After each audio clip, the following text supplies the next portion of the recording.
Mitchell Trubisky is expected to be the first quarterback off the board. For some perspective on the North Carolina signal caller, let's welcome in his coach from Mentor High School. That's right outside of Cleveland, Steve Trivisonno. And Coach, really appreciate you joining us. First, let's start with some housekeeping here. We were all calling him Mitch through his junior season. Come to find out, he prefers to be called Mitchell. What do you call him? Well, I think I'm to blame for the Mitch, because I think I always called him Mitch, and his mom always gets on me for it. So it's probably my fault, but he never corrected me, so I've always called him Mitch. But I'll call him Mitchell. It doesn't matter, whatever he wants. Okay, yeah, whatever he wants, right? And of course, He's expected to be that top quarterback off the board.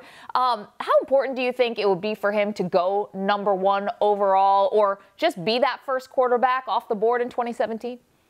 Well, I think he's just excited to find out where he's going. I know he's been traveling all over. He was out in California for 8 or 10 weeks training and then did the combine. Now he's been flying all over. I think he's excited to find out where he's going.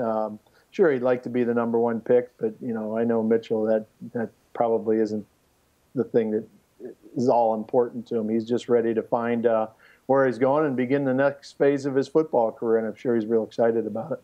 Mm-hmm.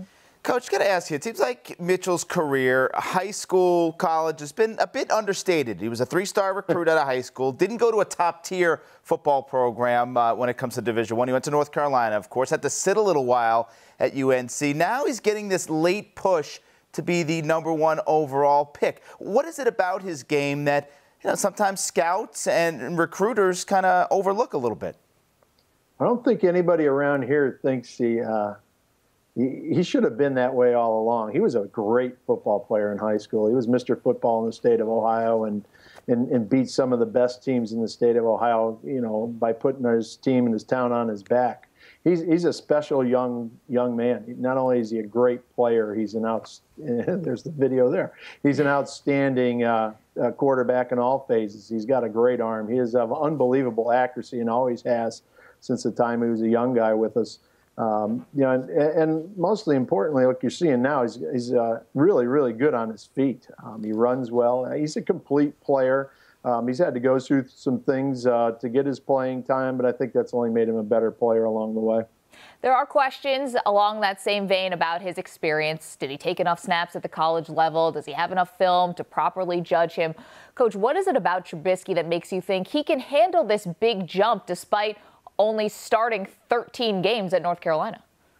Well, you know, I think from our standpoint, he started as a sophomore, so we knew right away he was able to handle the big situation. We're one of the bigger high schools in the state of Ohio. We play in the top level, and he was able to handle that as a sophomore, stepping on the Cleveland Browns stadium in his first game as a starter, and handled it very well. Did a great job with it, and anytime he had his opportunity at North Carolina, he did great. You know, he's been there for 4 years and had a lot of different chances along the way. Only started 1 year, but was there for 4 springs and 4 falls, and he's very ready. You know, I'm sure had he gone back, he'd have been the #1 pick. He's that talented and that good.